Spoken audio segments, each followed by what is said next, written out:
eu avisto uma terra feliz, onde irei para sempre morar, há mansões neste lindo país, que Jesus foi para mim preparar. Vou morar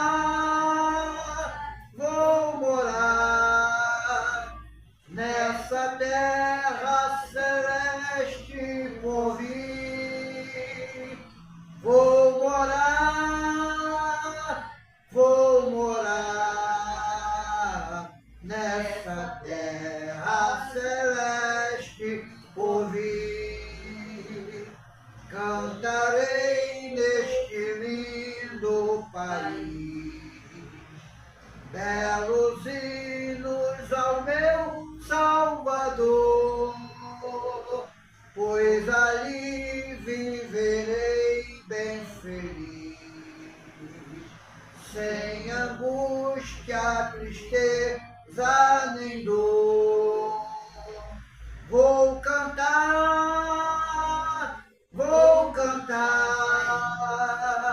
nessa terra celeste por vir. Vou cantar nessa terra celeste por vir. Deixarei este mundo afinal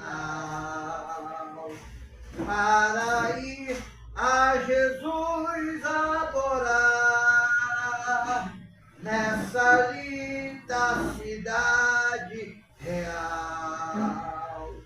Em ventura sem fim vou estar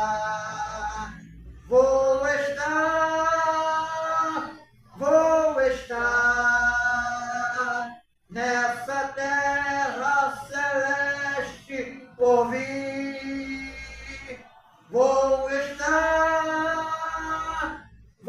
estar nesta terra celeste por vir.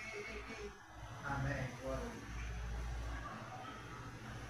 Meus irmãos, vamos hoje.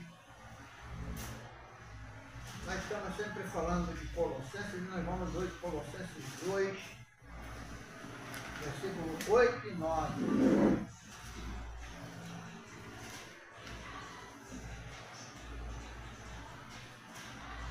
Colossenses 2,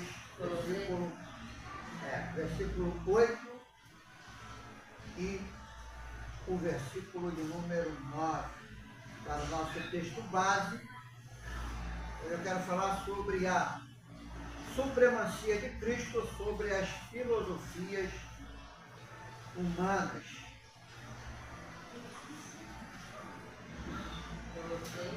Colossenses 2, versículos 8 e o versículo 9.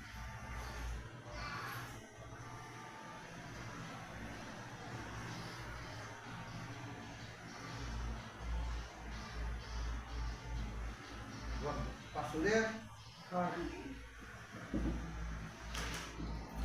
Diz o texto: tende cuidado para que ninguém vos faça presa sua, por meio de filosofias e vãs cintilezas, segundo a tradição dos homens, segundo os rudimentos do mundo, e não segundo a Cristo, porque nele habita corporalmente toda a plenitude da divindade. Pai, aqui, Senhor, nós lemos a Tua palavra, guia-nos, ó Senhor, em cada palavra que vamos lecionar nessa noite, em nome de Jesus. Amém. Bem, a carta que o apóstolo Paulo escreve à igreja de Colossos que nós chamamos de carta aos Colossenses, Paulo vai dar certas advertências,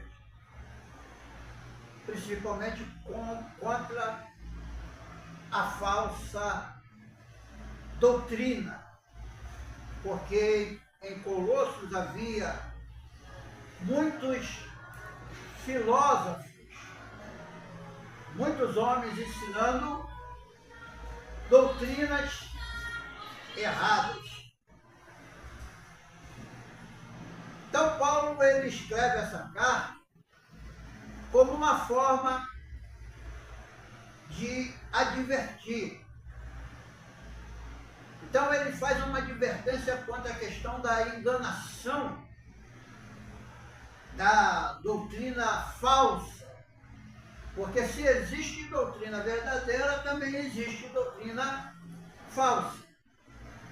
Existem pessoas que são falsos mestres, e isso tinha muito nessa localidade, muitos falsos doutores. Então a primeira coisa,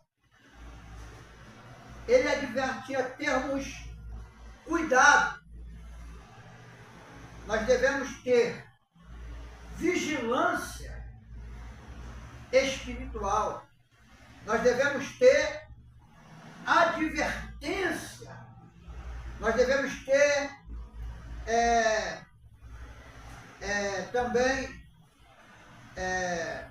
de certa forma, muito cuidado com aquilo que ouvimos e aquilo que aprendemos.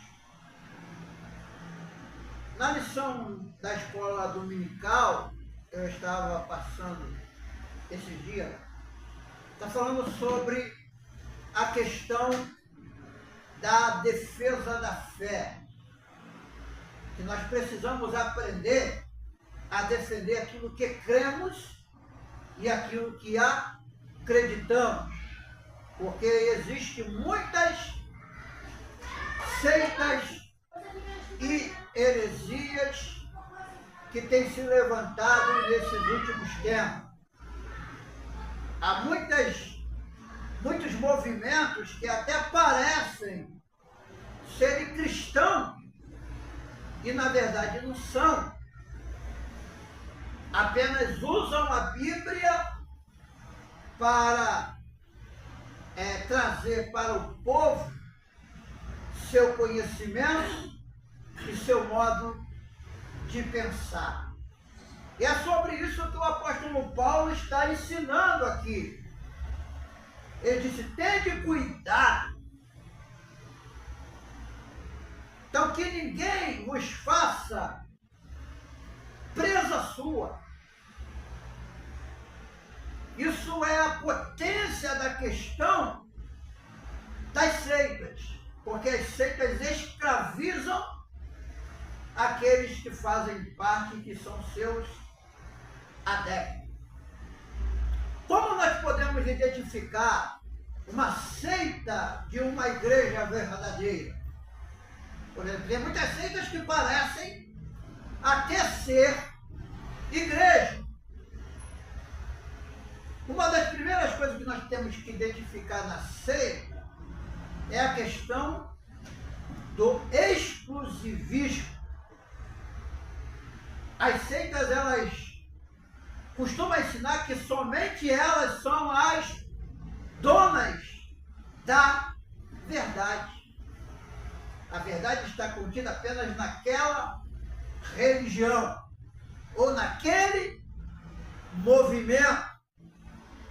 Por exemplo, nós temos grandes movimentos aqui no Brasil e no mundo, mas os grandes movimentos que nós conhecemos, por exemplo, existe os Testemunhas de Jeová, é um grande movimento.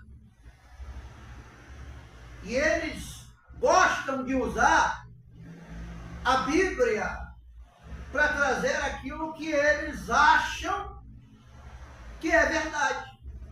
E para eles são donos da verdade. Então, quando você para conversar Eu sei que muitos de nós ensinamos que nós não devemos receber em nossa casa ninguém dessa ceia. Alguns pastores antigamente ensinavam que nós não deveríamos abrir as portas para receber os testemunhos de Jeová. Eu sou um pouco o contrário dessa filosofia. Eu recebo. Se bater lá na porta, eu recebo. E eu deixo eles falar tudo que eles querem falar da Escritura. Primeiro porque a Escritura que eles usam não é a mesma que nós usamos. Pouco dia tinha uma Bíblia aqui da Testemunha de Jeová. O nome da Bíblia deles é a tradução do Novo Mundo das Escrituras Sagradas. Então eles mudam muita coisa daquilo que está escrito no original. Pastor, as pessoas que mudam, não a Bíblia, o que está escrito na Bíblia. Não, mas eles mudaram a Bíblia mesmo. Eles pegaram os escritos e mudaram definitivamente o sentido da Bíblia. Por exemplo, eles, na sua Bíblia, Jesus não é crucificado em uma cruz. Jesus é levantado em uma estaca. Ele substitui a palavra cruz por estaca. E o que é uma estaca? Uma estaca é uma madeira reta. E Jesus, para eles, foi crucificado de uma forma de madeira reta e não numa cruz. Uma outra coisa que eles mudam da Bíblia dele para nós é que quando, por exemplo, João, no capítulo 1, quando diz que no princípio era o Verbo estava com Deus e o Verbo era Deus, eles botam Deus ali como Deus de letra minúscula, dizendo que Jesus era um Deus minúsculo. Quer dizer que Jesus não é o Deus todo-poderoso para eles. Existe apenas um Deus e Jesus era um Deus com letra minúscula. Então há muitas outras coisas que a Testemunha de Jeová ensina e que é verdadeiramente heresia. E é isso que o apóstolo Paulo está nos ensinando, que nós devemos ter cuidado e precisamos estudar a Bíblia para quando parar para conversar com esse tipo de pessoa, nós termos resposta para as suas perguntas. O grande problema do povo pentecostal é a falta de intimidade que tem com a Bíblia. Você sabe qual é a diferença entre os tradicionais e os pentecostais? Os tradicionais, eles leem a Bíblia. Eles buscam conhecimento da Bíblia. E os pentecostais não. Os pentecostais querem viver de experiência espiritual, querem viver de reteté, querem viver de pula-pula, de roda-roda, mas a Bíblia para eles tem pouco sentido. Então não adianta nós pular, não adianta a igreja ter reteté, se a igreja não tem a base sólida nas Escrituras Sagradas. Tudo isso aí não vale para Deus nada. Não vale. Nós não podemos colocar a experiência espiritual acima do que está escrito na Bíblia. Tem gente que bota a experiência espiritual acima das Escrituras. Que Deus falou, que Deus disse. E é uma pergunta que eu faço para você: Deus contraria a palavra dele? Não. O que está escrito é para ser cumprido. Então não existe uma nova visão e não existe uma nova profecia. Existe a visão e existe a profecia. A visão é a visão do reino de Deus. A profecia é a mensagem deixada por Deus para que você seja um porta-voz de Deus neste mundo. Então, o grande problema das seitas é fazer das pessoas presas, escravas. Por exemplo, nós temos um outro movimento muito conhecido, chamado Adventismo do sétimo dia. Tem gente que fala assim, igreja do sábado. Que muitas das vezes eles ensinaram que o sábado é a mensagem da salvação. Inclusive, eles chegam a interpretar que o sábado é o sinal de Deus e o domingo o sinal da besta.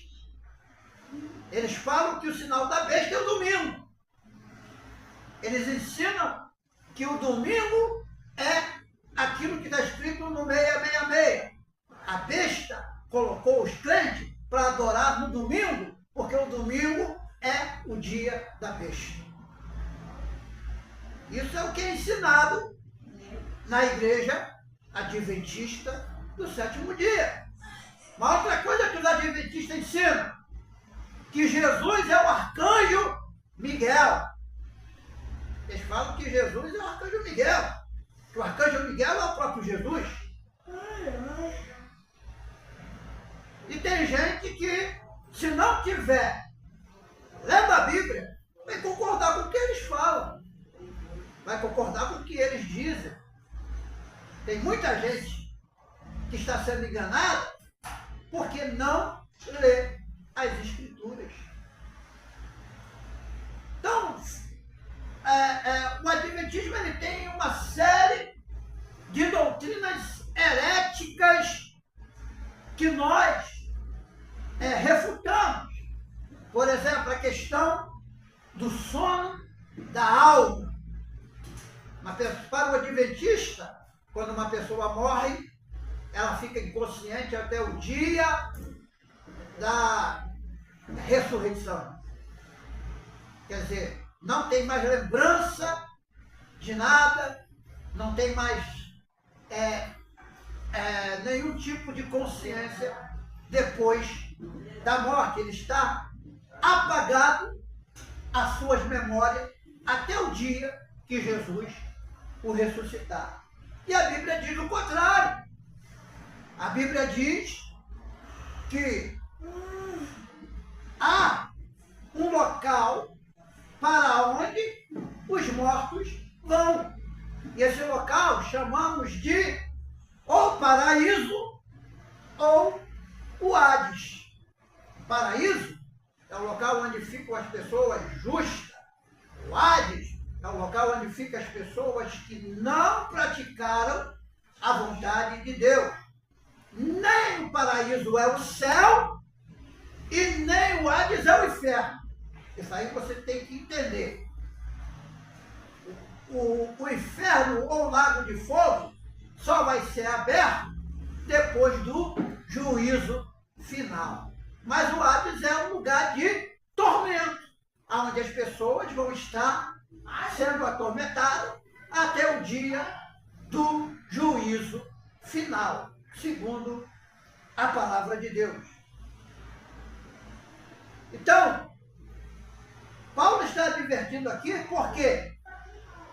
Porque os homens estavam vivendo por meio de filosofias. E o que é uma filosofia? Filosofia é conhecimento humano.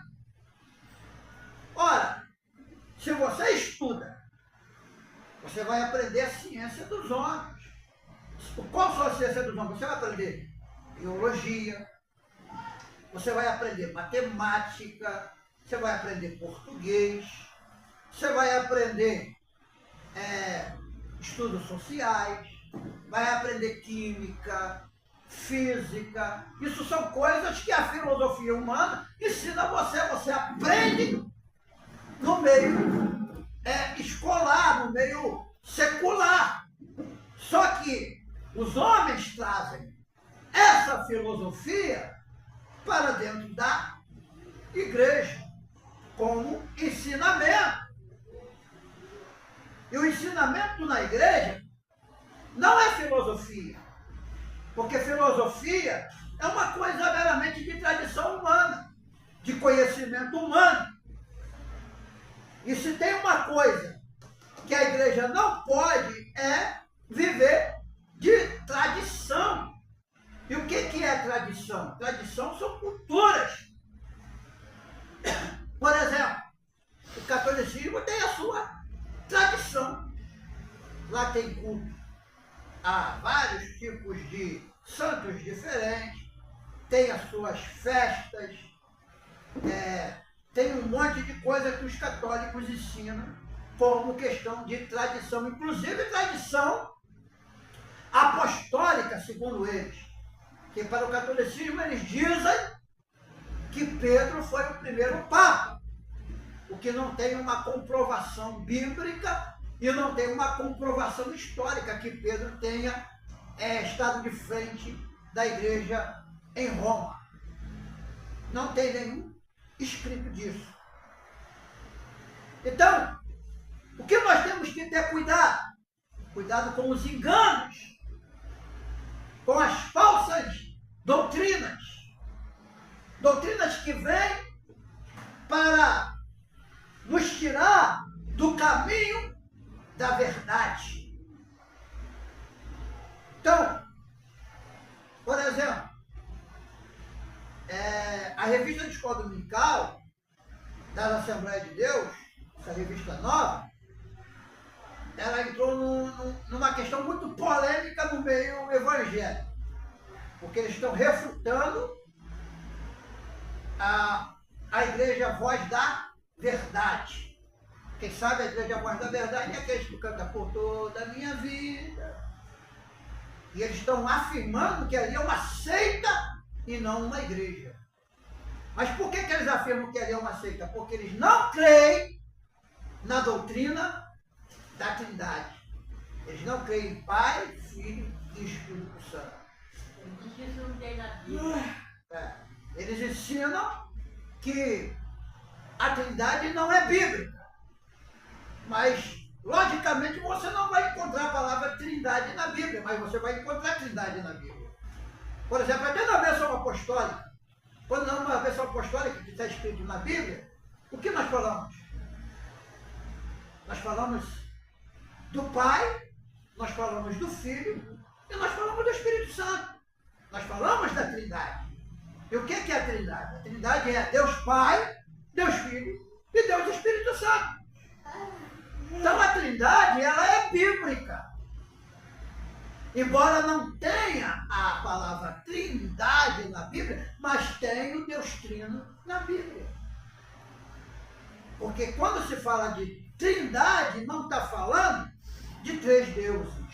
Porque tem gente que fala assim, estão falando de três deuses. Não, está falando de um único Deus que opera de forma distinta em três pessoas.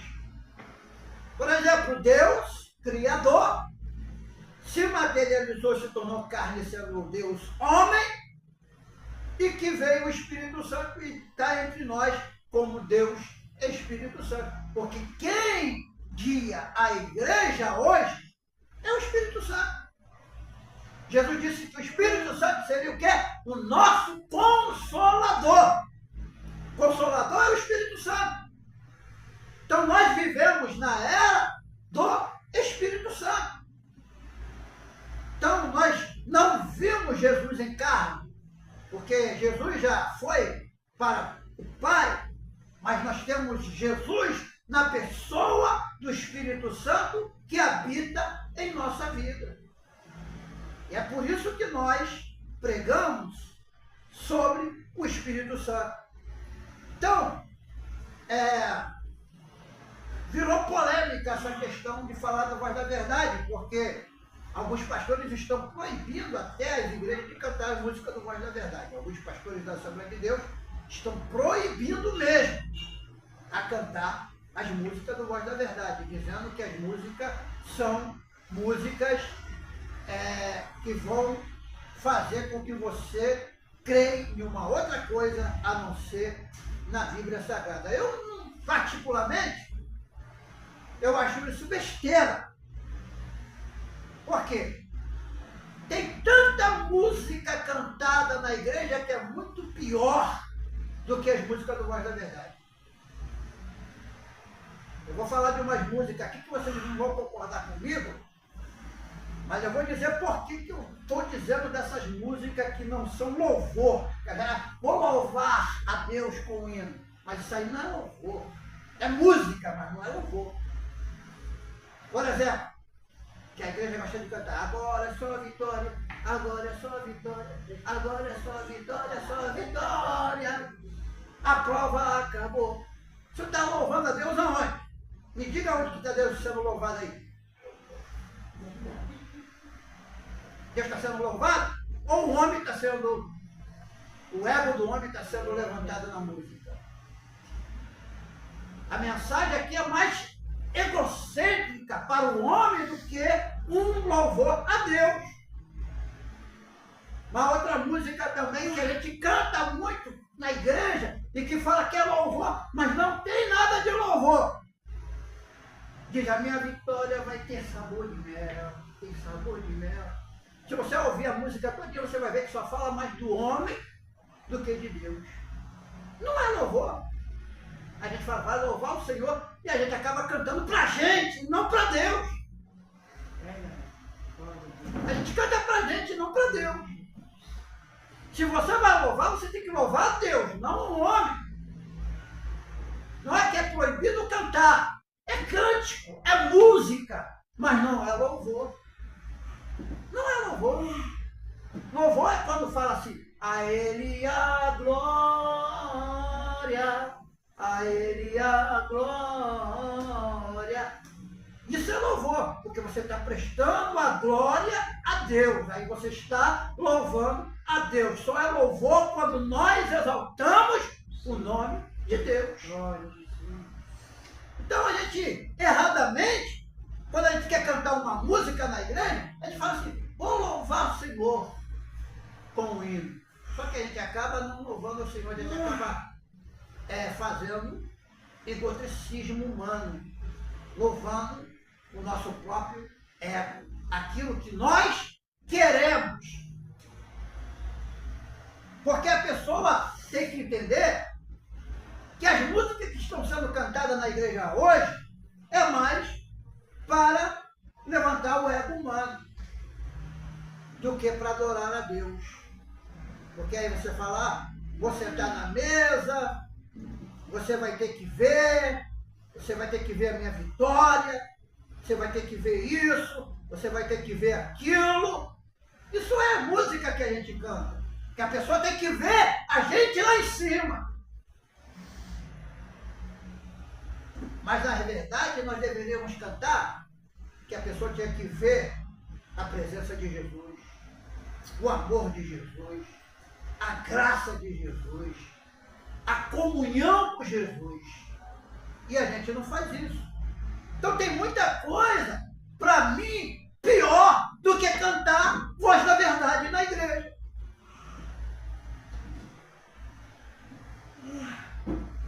Então a gente precisa entender que tem coisas que são apenas filosofia de homem ou doutrina de homem.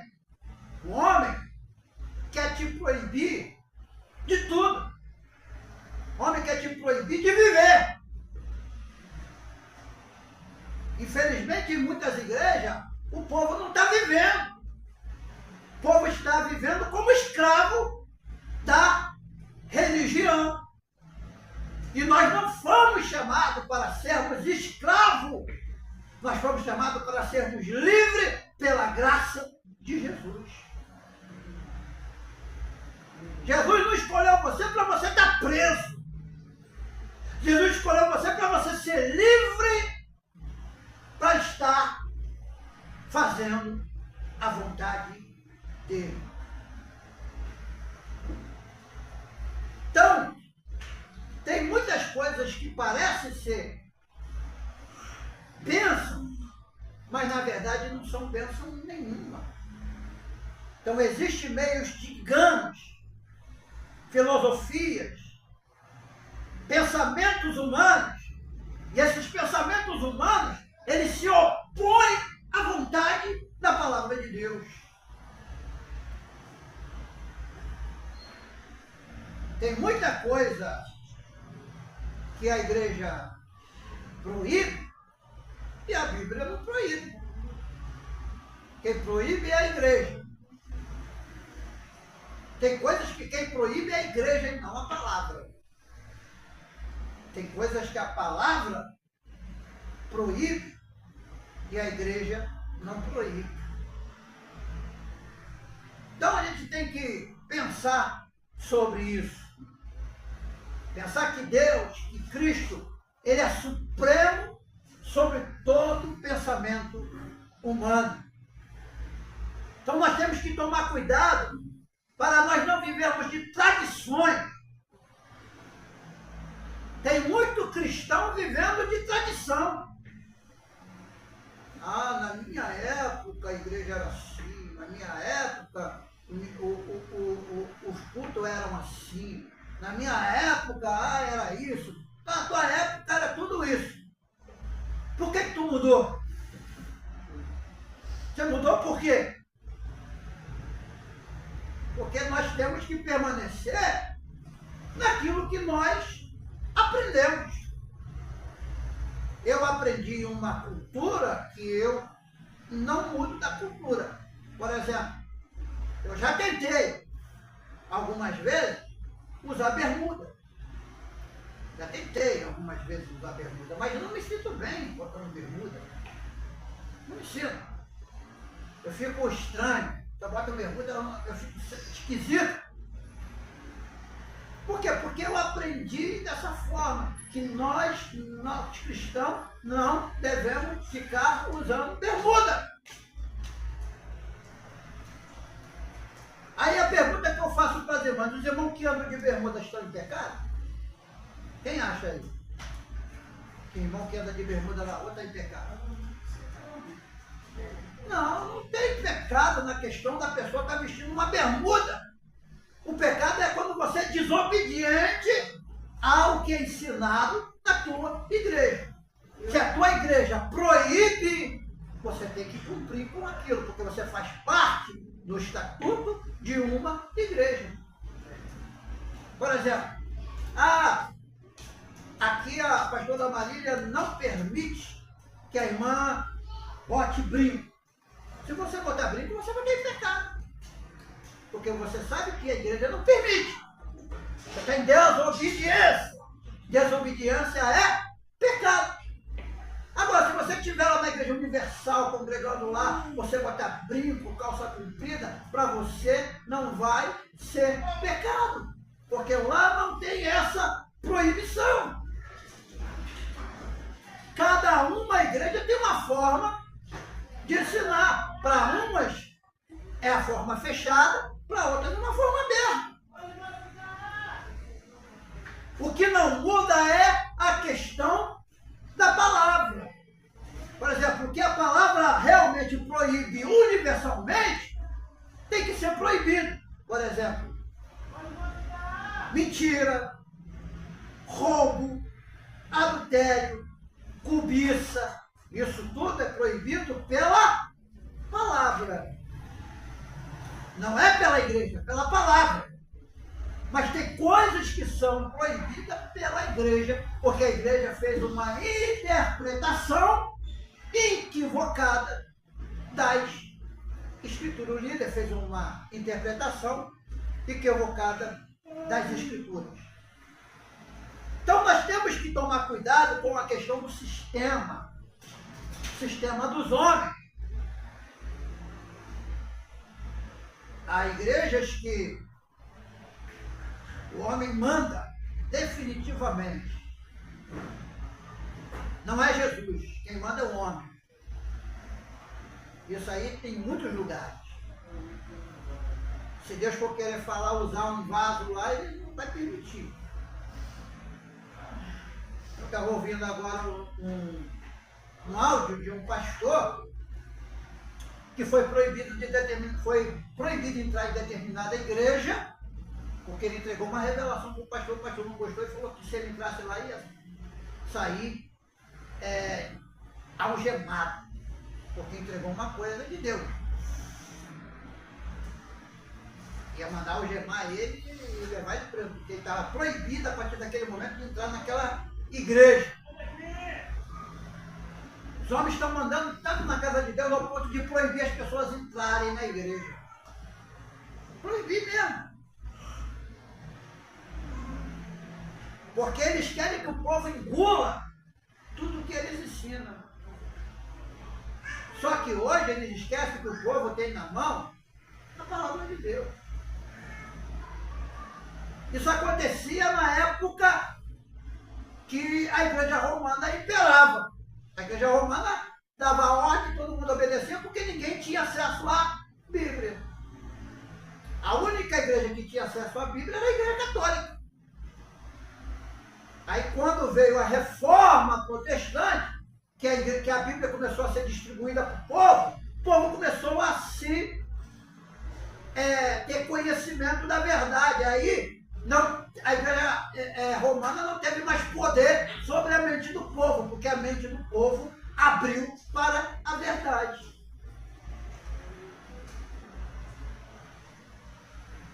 Então, nós não podemos compartilhar com o sistema do mundo. A igreja não tem nenhum vínculo com o mundo. Não tem. Igreja é logicamente separado do sistema mundano. Você fala assim, mas quer dizer que nós somos extraterrestres? Não, nós somos humanos. Nós convivemos com pessoas. Mas nós não podemos conviver com o sistema.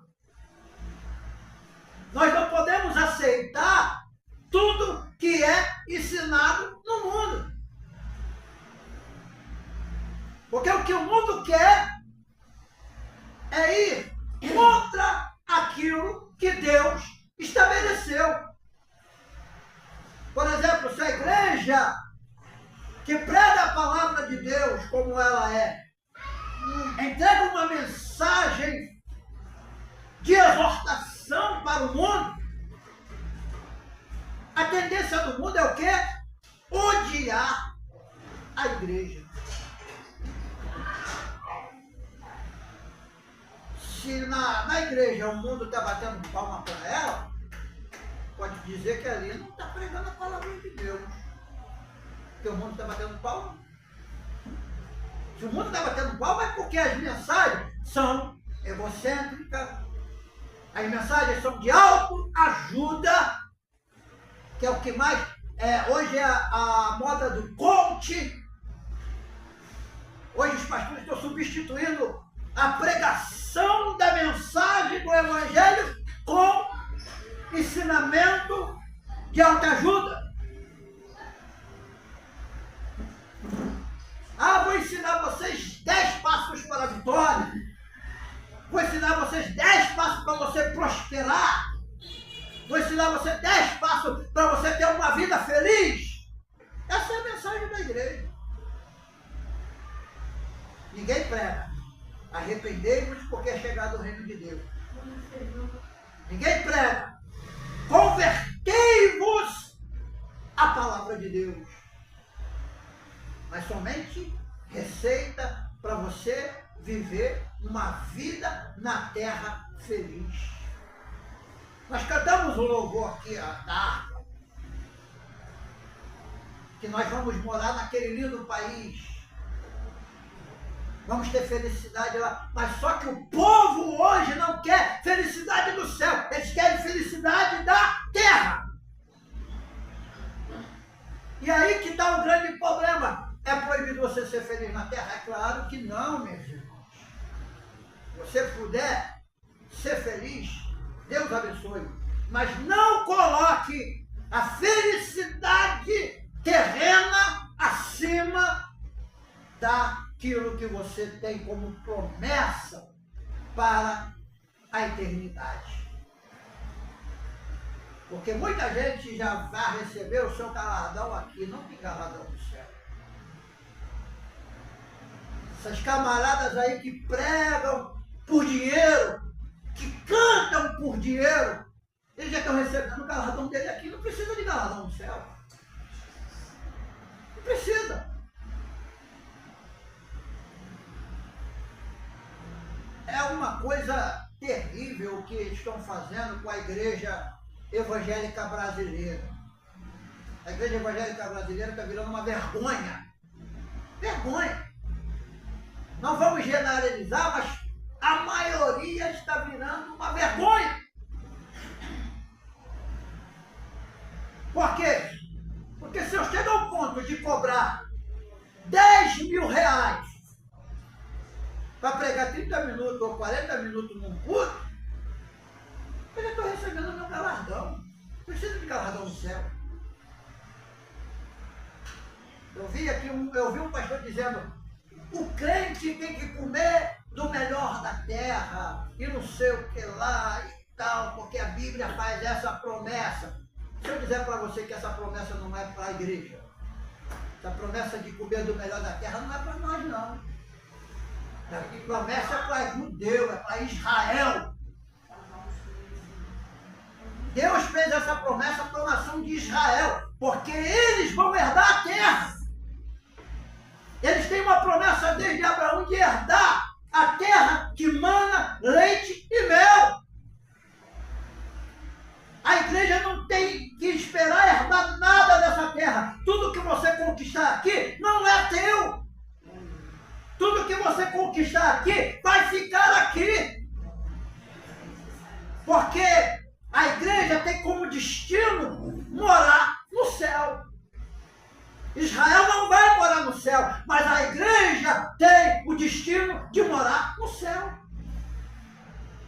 Quem vai ser arrebatado não é Israel, quem vai ser arrebatado é a igreja.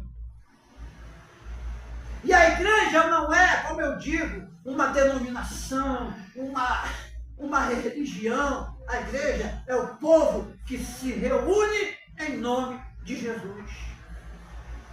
Aonde você se reunir em nome de Jesus, ali está uma igreja. Se você parar dentro da tua casa e fazer um culto com a tua família, ali está a igreja. A igreja não é isso aqui. Isso aqui é um prédio.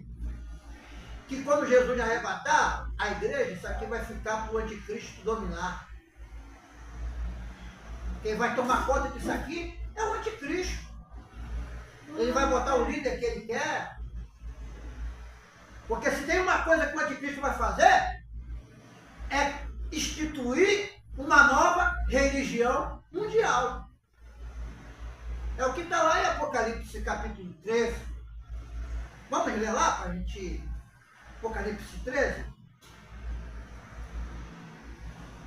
Eu gosto de provar na Bíblia, porque a Bíblia, ela responde mais do que eu. Ai, Jesus, estou cansada.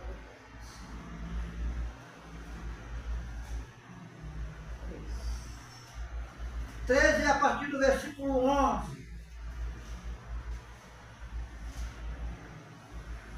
Apocalipse capítulo 13, a partir do versículo 11.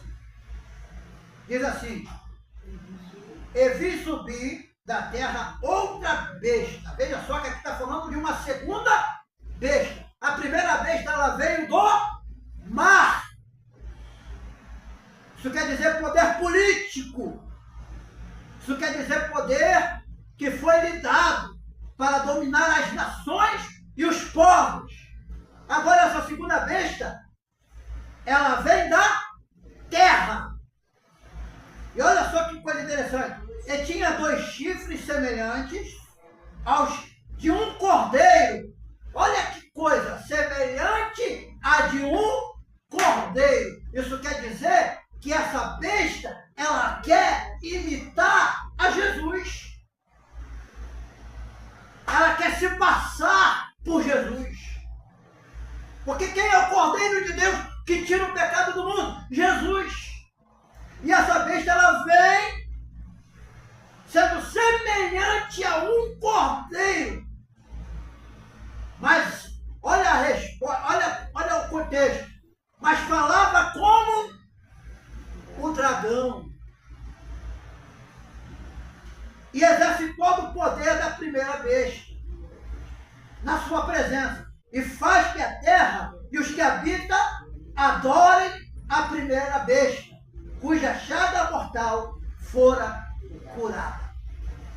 Veja só que a besta vai fazer tudo, querer imitar tudo que Jesus fez. Inclusive, ele vai quase que morrer, mas vai reviver para que o povo acredite nele. Para que o povo seja enganado por ele. E fala ainda mais, no versículo 3 diz, e faz grandes sinais, de maneira que até fogo faz chover do céu à vista dos homens. Olha, pessoal, o cara chega aqui e fala, desce fogo do céu, o fogo cai. A pessoa, e aquele homem ali é de Deus. Deus está usando. Ele tem autoridade de Deus, mas não é a autoridade do cão, do diabo, que vai tentar enganar o povo. Por isso que nós temos que ter cuidado, porque nem tudo que parece ser de Deus é de Deus. Nem todo milagre que você vê por aí é de Deus. E tem milagre que te deixa atônito. Se acontece milagre na igreja, acontece também no candomblé. Se acontece milagre na igreja, acontece também no espiritismo. Mas também tem cura lá. Tem. Mas tem. Eu já vi macumbeiro fazer obra para a pessoa que era paralítica daí andou. Só que as curas de lá são curas enganosas. Cura que vai ter uma cobrança depois. Diferente do que Jesus faz pela graça, o diabo não dá nada de graça para ninguém.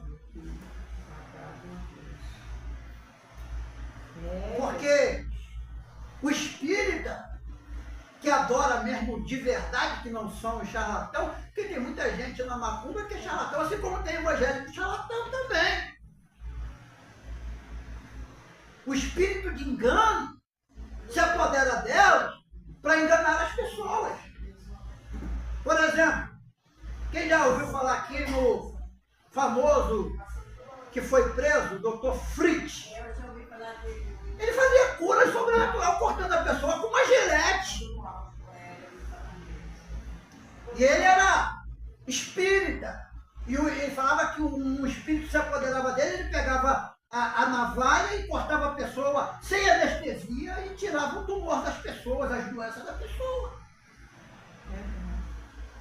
Aí o pessoal fala ali, aquilo ali é Deus que está usando, não, é o cão mesmo. Eu já vi a minha tia, veio apareceu uma mulher e um homem macumbeiro na casa dela, ela estava doente, eles botaram a mão assim nela assim, botaram a macia, eles botaram a mão nela assim, fazia assim, aí saía com as agulhas dentro dela assim, eles cuspiam assim, aquele montão de tiros dentro da minha tia. Porque da mesma forma, irmão, porque da mesma forma que tem sinais na igreja, também tem lá fora.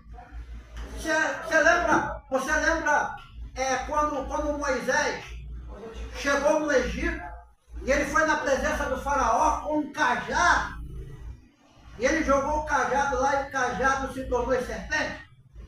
Os magos também fizeram o cajado virar serpente. A mesma coisa. A grande diferença é que a serpente do cajado de Moisés engoliu as outras. Mas aí Faraó não creu, porque achou que aquilo era apenas um truque de mágica. Você lembra que Moisés foi lá e tocou no Nilo, e as águas todas de um Egito virou sangue? Os magos também foram lá e fizeram a água virar sangue. Então, tudo que Deus faz, o diabo imita. Inclusive até línguas estranhas. Então a gente tem que tomar muito cuidado, porque de vez em quando tem umas pessoas falando umas línguas aí muito estranhas aí na igreja. Estranha mesmo, que não tem nada de Deus. A pessoa pode até falar assim que o pastor Mário é difícil de falar língua. Porque eu acho que falar língua não é uma prioridade. Prioridade é a palavra de Deus. Se Deus quiser te tocar para você falar em língua, fale. Mas fale com ordem e com decência. A gente vai em determinado lugar aí que todo mundo está falando em língua no mesmo tempo. Isso é antibíblico. A Bíblia diz que se um começar a falar, os outros se caem. Não é para todo mundo estar falando em língua no mesmo tempo. Profecia. Um profetizando aqui, outro profetizando lá, outro profetizando. Isso aí virou bagunça, falta de organização. Então por isso que nós temos doutrina. Porque a doutrina nos ensina a como conduzir o culto ao Senhor. E o culto ao Senhor tem que ter ordem e tem que ter decência. Então nem todo mundo que fala língua na igreja é Espírito Santo não, né? Mas você está querendo blasfemar contra o Espírito Santo? Não, não estou blasfemando não. Eu estou falando que nem todo mundo que fala língua é o Espírito Santo não. Tem a língua que o Espírito Santo te impulsiona a falar, tem a língua que você mesmo fala porque gosta de falar e imitar os outros. Tem gente imitando línguas estranhas. Você entra na rede social, as pessoas falam línguas estranhas brincando. Brincando. A pessoa está brincando e está brincando e fala a língua. Tem um inimigo dos pastores aí, que ele faz um programa aí na internet aí, que xinga palavrão pra caramba e fala língua estranha.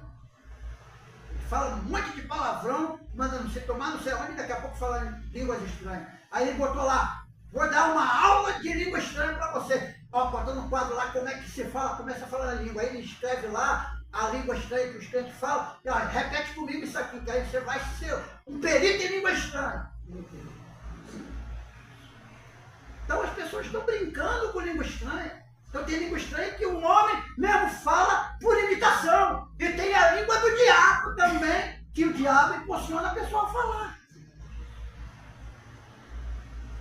Ou você não sabia que também lá no Centro Espírita também eles falam profecia lá.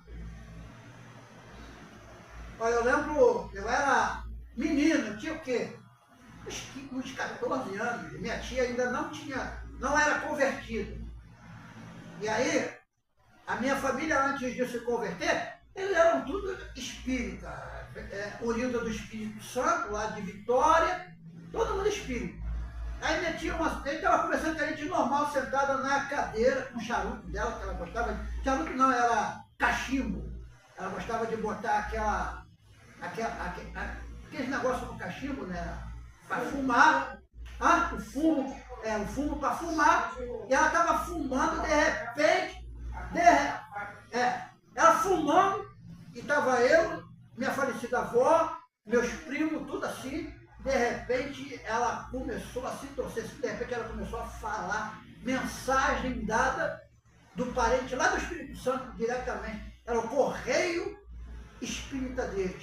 Aí ela falou tudo o que estava acontecendo lá no Espírito Santo, o recado que estava dando, o que estava acontecendo, falando com a minha avó. E calma. Tudo que estava acontecendo lá, estava falando.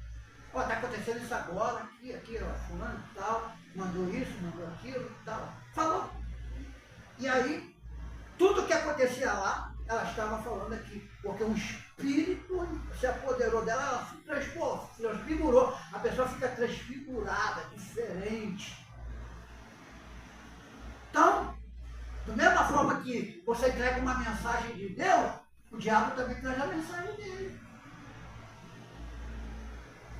Uma outra coisa que a gente precisa tomar cuidado é com revelação. Tem a revelação do Espírito e tem a adivinhação. Você sabe que a adivinhação é proibida por Deus. Deus proibiu a adivinhação. Então, se uma pessoa começar a querer adivinhar a tua vida, repreende. Porque não é de Deus, não. Porque tem, por exemplo, você sabia que o psicólogo, ele só em olhar para você, ele sabe o que você está passando. Se você for num psicólogo, por exemplo, se eu tiver com algum problema e for num psicólogo, ele vai sentar você e só no modo de você conversar, ele já sabe o que você está passando em casa. Porque ele começa a anotar e ele descobre tudo por psicologia. E tem muita gente usando essas técnicas dentro da igreja. Aí começa as consultorias da pessoa, eu vi isso aqui fulano e tal, assim com você. É verdade ou mentira? É assim mesmo que eles falam. Tô mentindo! Desse jeito. Aí a pessoa às vezes fica assim, tem gente que não, tem gente que tem medo, né? Aí sabe que aquilo ali não é verdade, mas fala que é verdade. Tem gente que fala que é verdade. Mesma coisa na questão de cura. A pessoa ora pela pessoa assim, né? A pessoa está com dor na coluna, aí ele manda a pessoa se abaixar. Você estava com dor na coluna, né? Abaixa aí até o chão. Levanta a mão. Abaixa. Está sentindo alguma coisa? A pessoa às vezes está sentindo aquela dorzinha ainda mais. Não, não estou sentindo, não, estou curada. Fala que está curada para poder ele não ficar mais perguntando nada. Jesus cura, cura. Mas Jesus não faz do nosso jeito, ele faz do jeito dele. Jesus pode curar instantaneamente? Pode. Agora Jesus também pode deixar você alguns dias sofrendo para você tomar vergonha, que às vezes, se você está cedo, porque está faltando você tomar uma decisão diante de Deus.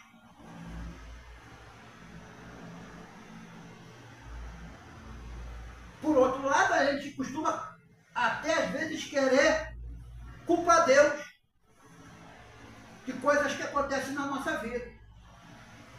Se morre um parente, a gente quer culpar Deus. Por que Deus deixou morrer? Se morre... Eu lembro que quando meu irmão morreu, minha madrasta ficou questionando. Por que, Senhor? Eu orava tanto, eu pedi tanto, por que ele morreu? Morreu porque tinha que morrer. Morreu porque tinha que chegar a hora dele. Não tinha. Quando a hora é decretada, não tem oração, não tem nada que mude a hora da pessoa. Quantas pessoas você foi orar que estava com câncer e Deus curou? Mas quantas pessoas que você orou e morreu de câncer? Eu lembro do falecido genro do pastor Ferreira. Pastor Ferreira, aqui, que morreu agora também há pouco tempo, aqui da Grota, tinha um genro que era pastor. E ele tinha câncer. Aí um dia ele foi na Deus é Amor, aí revelaram que ele estava curado do câncer. Ele creu. Aí ele parou de tomar os coquetéis, ele estava careca, começou a crescer cabelo. Realmente eu estou curado. Mas de repente, ele caiu de uma vez só e não sobreviveu e morreu. Porque o câncer ainda estava lá. Ele quis fazer as coisas sem a orientação do médico e quando foi para o hospital dessa vez, ele não voltou mais. Então Deus cura, cura. Mas Deus cura, para que a cura seja comprovada, tem que ter o laudo médico. Se não tiver laudo médico, não adianta falar que está curado. Você só pode ter que está curado depois que o laudo médico estiver na tua mão. Se Deus falar para você que está curado aqui, ó, Deus te curou hoje, tu vai procurar o médico, vai fazer todos os exames novamente. E se aquele exame constar que não tem mais aquilo, aí você pode dar uma ação de graça a Deus e dizer, realmente Deus me curou. Mas se não tiver laudo médico, não fica cantando vitória não, irmão. Porque você pode estar correndo risco. Porque Deus deixou no mundo os médicos. Não foi o diabo que deixou os médicos, não. Os médicos foram capacitados por Deus para olhar a saúde da gente.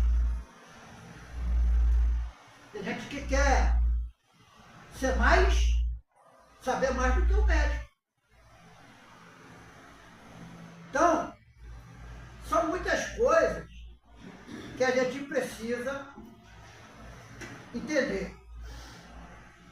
Precisa entender sobre a plenitude da divindade de Cristo. Porque a mensagem central da Bíblia é Cristo. Ó, continuando aqui a leitura de Apocalipse 13, olha só. Eu vou dizer uma coisa aqui que é para vocês guardar. Versículo 15. Foi-lhe concebido que desse espírito, que desse espírito a imagem da besta, para que também a imagem da besta falasse e fizesse como se fossem mortos todos que não adorassem a imagem da besta. E faz que todos, pequenos, grandes, ricos e pobres, livres e servos, que seja posto um sinal na sua mão direita ou nas suas testas, para que ninguém possa comprar ou vender, senão aquele que tiver o sinal ou o nome da besta, ou o seu o número. Aqui é a sabedoria.